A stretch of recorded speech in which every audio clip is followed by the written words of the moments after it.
오늘은 들으시고 돌보셨고 기억하셨더라라는 제목으로 하나님의 말씀을 나누고자 합니다. 자, 오늘 본문의 배경은 이제 모세가 40살에 왕궁에서 도망쳐 나오고요. 이제 또 40년을 미디안 광야에서 보내요. 그래서 현재 모세의 나이는 거의 80살 정도가 됐습니다. 근데 그 당시 어떤 일이 있었냐면 이스라엘 백성들이 지금 수백 년 동안 노예 생활을 하고 있었는데 그 40년 모세가 미디안 광야에서 생활하던 그 40년 동안 이스라엘 백성, 노예 생활하던 이스라엘 백성들의 고통과 학대와 이 핍박이 극에 달합니다. 아주 어마어마한, 더 이상 참아낼 수 없는 그러한 극심한 학대가 벌어집니다. 이제 더 이상 이스라엘 사람들이 견딜 수가 없어요. 그래서 하나님께 부르짖고 탄식하며 기도를 합니다. 그리고 하나님은 그러한 이스라엘 백성들의 부르짖음을 들으시고 돌보시고 기억하시는 모습이 바로 오늘 본문의 배경이에요. 그런데 신앙생활 하다가요, 힘들 때가 있어요. 힘들 때 공통적으로 나타나는 반응이 하나 있는데 그게 뭐냐면요, 하나님에 대한 의심이에요. 의심. 힘들 때는요, 하나님에 대한 의심이 몰려와요. 내가 분명히 기도 열심히 하고 있거든요, 고난당할 때. 근데 하나님이 응답을 안 해주시는 거예요. 응답을 안 해주세요. 그러면 막 내 삶을 지금 지켜보실까, 뭐 이런 생각도 들어요. 내가 죄가 많아서 그러나? 내가 믿음 생활이 뭔가 또 부족하나? 내가 저런 죄를 짓고 있어서 하나님은 내 삶에 무관심하시나? 그래도 좀 기도하는데 좀 들어주셔야 되지 않나? 별의별 생각이 다 밀려옵니다. 제가 한번 옛날에 이제 신학교 시절에, 지금은 그런 일 없지만 신학교 시절에 제가 막 목사가 되려고 딱 갔잖아요. 신학교 갔어요. 근데 그 당시 때 저희 어머님이 이제 쓰러지셨어요. 어머님이 쓰러지셔서 이제 병원에서 생활하는데 그 1년이라는 시간은 진짜 정말 너무나 힘든 시간이었습니다. 근데 아무리 기도해도 이게 나아지는 기미가 없는 거예요. 53세밖에 안 되신 어머님이 쓰러졌는데 안 나요. 6개월 넘도록 막 작정하고 기도하고 막 금식하고 막 하는데 낫질 않아요. 그때 제가 한 번 이런 생각을 한 번 했어요. 딱 한 번. 여러분들도 혹시 그런 분들이 있는지 모르겠지만 딱 한 번. 이게 하나님이 진짜 살아계신 신이 맞나? 만들어낸 우상 아닌가라는 생각을 해봤어요. 언제 신학교를 다니는데 신학생이 이게 하나님이, 이게 정말 살아계신 하나님 맞나? 다른 우상들과처럼 사람들이 만든 신 중에 하나 아닌가? 라는 생각이 드는 거예요. 왜요? 이 정도 기도하면 좀 들어주셔야지. 내가 신학교까지 갔잖아요. 목사 되겠다, 하나님께 영광 올려드린다고 했는데 기미는 하나도 없는 거예요. 별의별 의심이요, 부정적인 생각이요, 고난 가운데 막 몰려옵니다. 특히 그 고난의 기간이요 길어지잖아요. 길어지면은요, 이 하나님의 그 침묵이요 정말 사람을요 정말 미치게 만들어요. 내가 그렇게 예배 자리에 지키고 기도하는데 하나님의 침묵이 이어지면요 정말 답답하고요 너무나 힘듭니다. 하나님이 무관심하시고 아무 일도 안 하시는, 막 되게 게으르고 되게 좀 나와는 정말 상관없는, 뭐 늘 함께 하신다는데 그건 거짓말 같고 쫙 멀리 우주 쫙에 계신 하나님같이럼 느껴진다는 거예요. 근데 오늘 본문은 그러한 하나님의 침묵을 경험하며 하나님을 의심하는 사람들에게 아주 중요한 진리를 하나 가르쳐 주는데 그게 뭐냐면 하나님은 침묵 가운데 여전히 일하고 계신다는 사실을 믿으시기 바라요. 하나님은 침묵 가운데 아무것도 안 하시는 게 아니에요. 무관심하신 게 아니에요. 여전히 일하고 계신다는 거예요. 여러분들, 하나님, 우리가 죄가 많아요? 여러분들, 죄가 많아요. 우리 죄 많습니다. 연약해요. 실수해요. 의심해요. 그래도 여전히 함께 하시는 거예요. 하나님 마음을 속상하게 만들어도 여전히 함께 하시는 거예요. 하나님의 은혜와 능력을 온전히 받을 수 있는 겸손한 사람으로 하나님은 침묵 가운데 만들어 가신다는 사실 믿으시기 바라요. 함께 안 하신다? 아니, 함께 하세요. 여러분들 잘 보세요. 제가 지금 여기 밑에 여기가 빵꾸가 났거든요. 입 안이 천장이 이게 헐었어요. 지금 왜 헐었게요?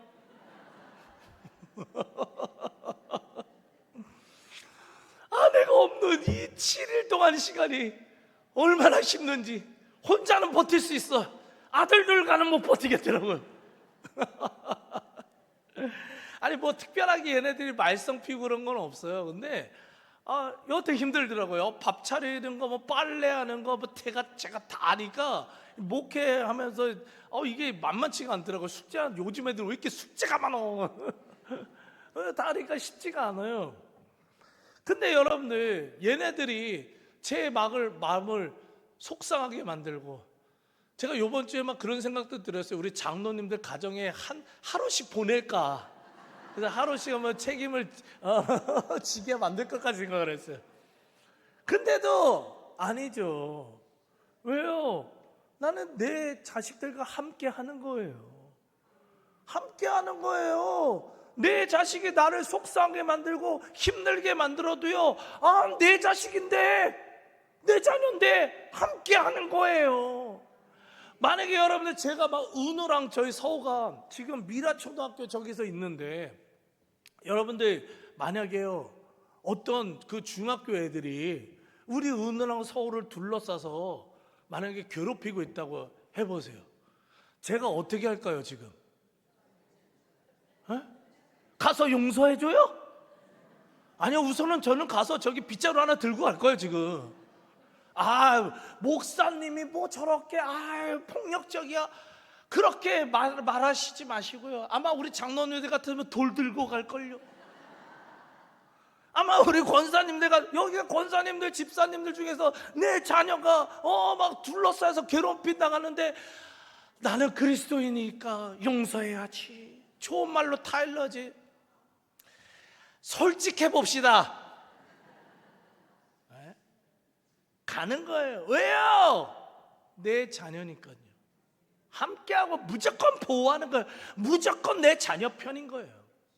하나님 침묵 가운데 안 돌보실 것 같아요, 여러분들? 놔두실 것 같아요? 아니라니까요. 함께 하시는 거예요. 함께 하셔서 우리를요, 하나님이 원하는 사람으로 빚어가심을 믿으시기 바라요. 여러분들, 우리 성품들 다릅니다. 부족한 성품들이 있습니다. 기질이 있습니다. 생각과 감정도 있어요.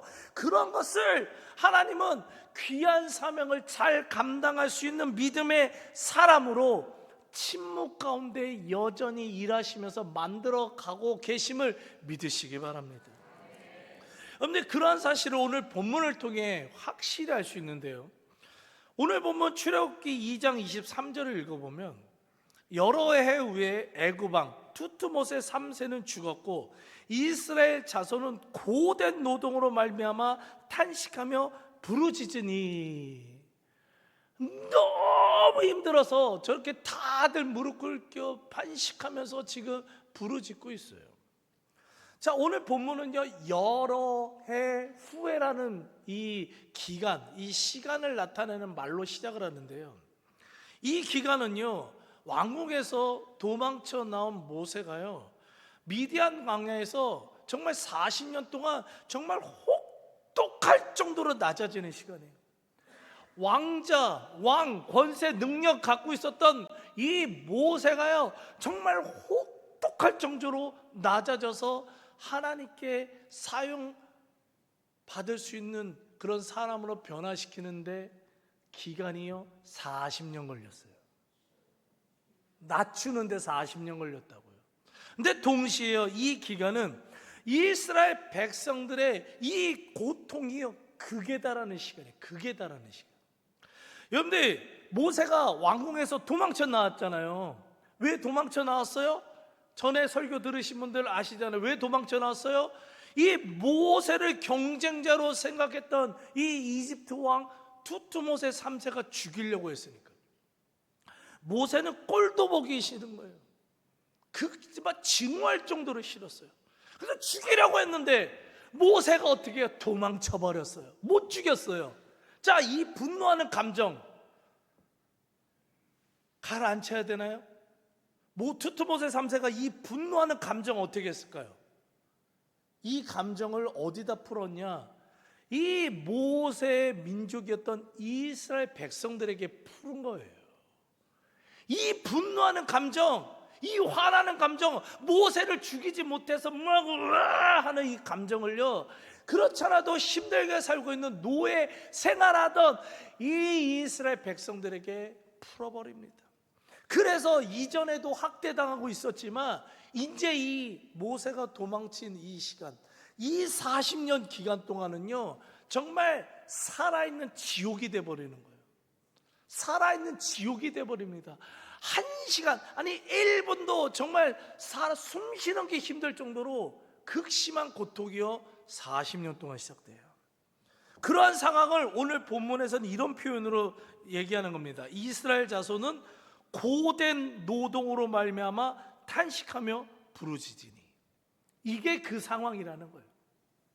여기서 탄식하며 부르짖으니라고 해석된 히브리어 와이아네우 와이즈 아쿠는요, 그냥 힘들다 정도가 아니라 육체와 정신적인 고통이 견딜 수 없는 상태가 되어 고통의 신음이 자연스럽게 나왔고요, 절구하며 하나님을 찾게 됐다는 표현이에요. 너무 그냥 힘든 게 아니라 정말 너무 미칠 정도로 힘들어서 나도 모르게 힘들어 신음이 막 튀어나오다가 절규하며 하나님 제발 살려주세요 라고 표현하는 게 바로 이 탄식하며 부르짖으니라는 표현입니다. 근데 너무 무자비한 거예요. 이거 진짜 0.01%의 자비도 없어요. 완전히 이스라엘 백성들을 그냥 생지옥으로 그냥 몰아내버렸습니다. 그런 시간이 몇 년이라고요? 40년이요. 40년.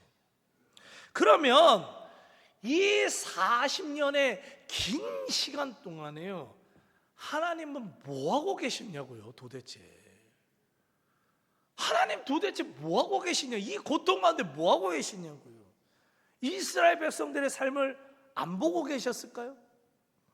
이스라엘 백성들이 이 끔찍한 고통을 당하고 있는데 외면하고 계셨을까요? 분명한 사실은 아니라는 겁니다. 하나님은 분명히 이스라엘 백성들을 지켜보고 계셨어요. 분명합니다. 그들의 신음도 들으시고 그들의 눈물도 알고 계시고 그들의 상처와 아픔도요 다 보고 계셨어요. 그렇다면 도대체 왜 곧바로 구원해 주시지 않고 왜 침묵 가운데 놔두셨냐고요. 왜 40년이란 긴 시간 동안 그저 침묵 가운데 지켜보고만 계셨냐고요. 그런데 여기서 여러분들 아주 중요한 정말 마음에 새겨된 영적 메시지를 하나 발견해야 되는데 그것은 뭐냐면 하나님은 이스라엘 백성들이 진심으로 하나님을 찾고 부르짖을 때까지 기다려 주신 것임을 믿으시기 바라요. 그런데 이게 되게 중요한 말씀입니다. 그런데 지금 이스라엘 백성들이요 노예 생활을 한 게요 수백 년이거든요. 수백 년이에요. 자, 그러한 상황 속에서 하나님은 침묵을 하고 계셨고 보이지는 않으셨지만 출애굽기 1장 보세요. 1장. 그들이 노예 생활을 할 때 함께 하셨고요, 학대받는 상황 속에서도 이스라엘 백성들이 계속해서 강해져요. 계속해서 번성해져요. 어떻게 그럴 수가 있어요? 하나님이 함께 하시니까요. 함께 하시니까 고난 가운데도 번성해지고 강대해질 수 있었다는 거예요. 그런데 문제가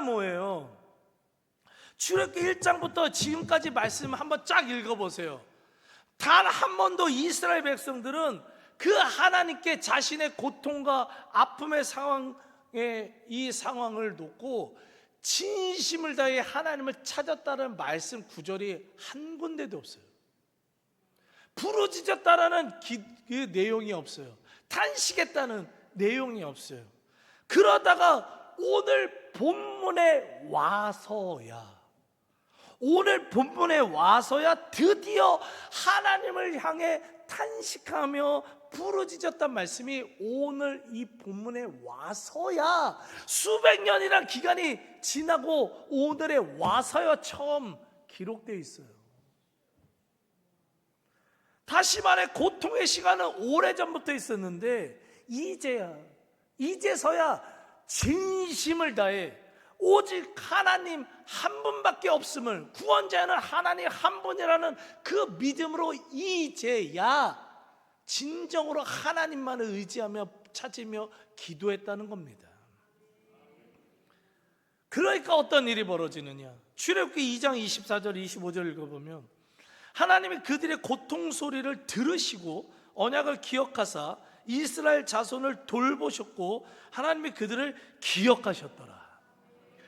굉장히 중요한 이 세 가지 이 단어가 나오는데 뭐냐면 들으시고 와이시마, 돌보셨고 와에르, 기억하셨더라 와에다라는 이 단어 세 개가 연속해서 나옵니다.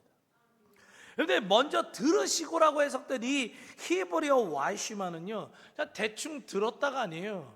대충 들었다가 아니라 어떠한 행동을 곧바로 취하기 위해서, 딱 듣자마자 그 행동을 취하기 위해서 아주 세심하게 자세히 집중하며 들었다는 거예요. 어떤 행동을 제대로 취해주기 위해서는 여러분들 세심하게 들어야 되잖아요. 그게 지금 여기서 말씀하고 있는 들으시고요. 들으시고 하나님이 어떤 행동을 취하시기 위해서 잘 들어주시고 계셨다는 거예요. 그리고 그 다음에 여러분들 돌보시고 와에르는요, 이스라엘 백성들의 고통을 보셨어요. 보셨다니까요. 계속해서 보시고 이제 구체적으로 돌보시기 위해 행동을 시작하셨다는 단어예요. 그리고 마지막 기억하셨더라고 해석된 와에다는 오랜 시간, 수백 년 동안 지금 극심한 학대와 고통을 당하고 있던 이스라엘 백성들의 눈물이요, 그들도 신음을 했을 거 아니에요. 아파하고 힘들었잖아요. 다 기억하고 계시는 거예요. 다 기억하고, 잊혀지지 않은 거예요. 침묵하시고 여러분들 가만히 있으셨지만 다 기억하고 계시는 거예요. 우리가 눈물을 흘려가며 기도했던 거예요. 다 기억하시는 거, 없어지는 거 아니에요. 다 기억하시고 그 아픔 다 기억하셨다가 하나님이 계속해서 마음에 새기고 기억하다가 이제는 그 기억을 다 떠올리고 구원의 사역을 시작하시겠다는 겁니다. 그런데 성경은 이렇게 들으시고 돌보셨고 기억하셨다는 이 문장을 연속적으로 사용하면서 지금 하나님의 침묵을 경험하고 있는 이스라엘 백성들에게, 또한 오늘날 신앙생활하며 침묵을 경험해야 되는, 정말 열심히 하는데 고난을 경험하며 침묵을 경험하는 우리들에게 아주 중요한 영적 메시지 하나를 던져주는 거예요. 그게 뭐냐면 하나님은 침묵하고 계셨던 것이 아니라 가장 가까이에서 들으시고 돌보셨고 기억하시면서 우리가 진심을 다해 믿음으로 부르짖을 때까지 기다려 주신 것임을 믿으시기 바랍니다. 이게 오늘 말씀의 핵심이에요. 핵심. 잊어서는 안 되는 거예요. 여러분들, 하나님께서 이스라엘 백성들의 고통을 모르셔서, 아픔을 모르셔서, 그들의 상황을 모르셔서 40년 동안 침묵하신 게 아니에요. 그들의 신음도 항상 들으셨어요. 눈물도 보셨어요. 아픔과 고난도 마음속에 품고 기억하셨다고요. 여러분들요, 자녀가 고통당하고 있는 모습이요, 지켜보는 부모의 마음은 찢어집니다. 당장이라도 바로 도와주고 싶을 수밖에 없는 게 그게 부모예요. 부모. 하나님 마음이 아무렇지도 않았다고요? 아니요. 찢어지는 40년을 보내시는 거예요. 고통당하는 이 백성들의 이 아픔과 고통을요, 하나님은 더 크게 느끼고 계시는 거예요. 근데 기다려 주실 수밖에 없어. 기다리실 수밖에 없었어. 왜요? 자기들이 필요할 때만 하나님을 찾고, 그렇지 않을 때는 하나님을 찾지 않는 그런 신앙은요, 가짜 믿음이거든요. 참된 믿음이 아니거든요. 그렇기 때문에 하나님은 어떠한 상황 속에서도 하나님을 먼저 찾는 그러한 신앙을, 그러한 믿음의 자세를 갖출 때까지 침묵 가운데 훈련시키시면서 기다려 주시는 거예요. 하나님이 문제가 있는 게 아니라 우리의 의심하는 믿음이요, 문제가 있는 거예요. 평안한 상황 속에서 하나님을 얼마나 쉽게 잊어버린지 모릅니다. 평안하면 예배도 나왔다 안 나왔다가, 기도도 했다가 안 했다가, 고난이 있으면요, 아이고 오지 말라고 해도 예배 자리 찾더라고요. 알아서 기도하시더라고요. 하나님은 그러한 믿음이 아니라 어떠한 상황 속에서도 진실된 마음으로 하나님을 부르짖는 사람, 평안하면 항상 감사함으로 부르짖기도 하고, 눈물의 상황이 있으면 그 상황 속에서도 항상 하나님을 먼저 찾으며 하나님을 붙잡으며 하나님께 기도하는 믿음의 사람으로 변화될 때까지 어떻게 해요? 기다려주신 거예요. 침묵 가운데 무관심하신 게 아니라 침묵 가운데 기다려주신 것임을 믿으시기 바랍니다. 그리고 그러한 믿음이 어느 정도 형성을 할 때, 이제서야 그런 것이 됐을 때, 하나님을 진정한 마음으로 부르짖을 때, 그동안 침묵 가운데 여러분들 들으시고 돌보시고 기억하셨던 하나님은 드디어 그러한 자들을 향해 구원의 손길을 펼쳐주시는 거예요. 그냥 대충 도와주시는 수준이 아니라고요. 여러분들, 이 놀라운 회복과 위대한 구원의 상징을 여러분들 상징하는 이 출애굽의 역사가 이제 이 이후부터 시작됩니다. 이 놀라운 회복과 위대한 구원을 상징하는 출애굽의 역사가 이들이 진실되게 하나님께 부르짖을 때, 진실되게 하나님을 찾을 때, 이때서야 수백 년간의 고통과 고난은 싹 끊어지고 어마어마한 그 구원의 역사가 펼쳐졌다고요. 근데 이 사실 잊지 마세요. 하나님은 침묵 가운데서도 여전히 들으시고 돌보시고 기억하시면서 우리를 하나님의 사람으로 만들어가고 계심을 믿으시기 바랍니다. 그렇기에 인내하며 낙심하지 마시고 부르짖어 하나님께 날마다 기도하시기 바랍니다. 여러분들 침묵하시지만 기억하고 계세요. 다 기억하고 계십니다. 여러분들 눈물 다 기억하고 계십니다. 상처 다 기억하고 계십니다. 아픔 다 기억하고 계십니다. 그렇게 하나님을 찾으면 하나님은 정말 이스라엘 백성들이 경험했던 이 엄청난 이 놀라운 회복과 구원의 은혜를 저와 여러분들의 삶에도 펼쳐주실 줄 믿습니다. 이러한 출애굽의 위대한 역사가 우리들의 삶에도 넘쳐나게 되길 간절히 축복하며 기도합니다. 아멘.